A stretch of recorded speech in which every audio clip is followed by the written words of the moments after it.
Улицата Пиринска во Штип е уште една заборавена улица и вечно градилиште, истакнаа денеска на пресконференција од општинската организација на СДСМ Штип. Оттаму посочуваат дека секојдневието на жителите од овој дел од градот е претворено во хаос, додавајќи дека граѓаните заслужуваат решенија, а не изговори. Улица Пиринска, уште една заборавена улица, уште едно вечно градилиште. Извинувањата на градоначалникот Јорданов за доцнењето се залудни кога секојдневието на овие жители е претворено во хаос.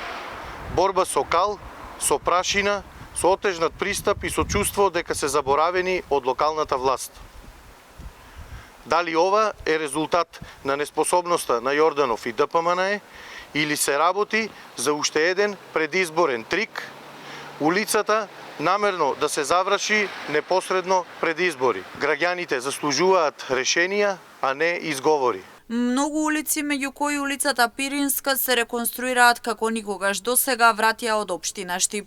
Улицата Пиринска и многу други улици како никогаш досега се реконструираат. Жалиме што повеќе од 60 години претходно во кои СДС имале власт, никој не инвестирал во реконструкција на инфраструктурата, вратија од општината.